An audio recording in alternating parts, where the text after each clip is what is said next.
2.8 gigawatts is a fraction of energy needs that India is going to require in the coming years. Tell me what your plans are in the further development, and with regards to this deal with the government, how are you engaging with government on these issues? Tell me how the entire national plan is progressing in terms of integrating renewable more into the power output.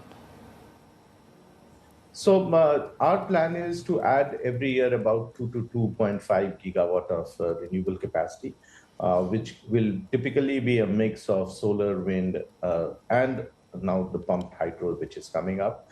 The objective is that how do we provide to the consumers 24/7 requirement of renewable energy, and not just for a few hours, which typically one would do with solar or wind.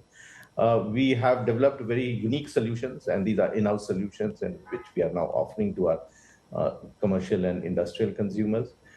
Considering that there is a huge growth potential in the country, both for large utility as well as the disaggregated and supply to rooftop solar and the group captive, we feel we have great opportunity to leverage our strengths of being in this sector for last more than 100 years.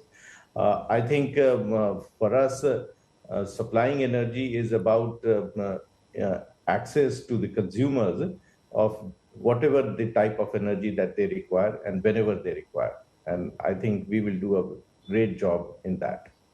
Yeah, I would like to know how Tata is engaging with government and what the business, the private sector and the public sector relationship is in developing India's energy needs and output in the future.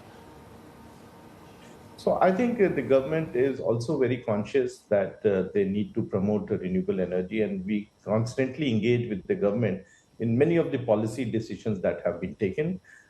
You would have seen that in last 1 year, the government has been supporting the supply through open access, through group captive, whereby even a consumer with 100 kilowatt and above, which earlier used to be 1 megawatt, can now go and take an open access supply of renewable power.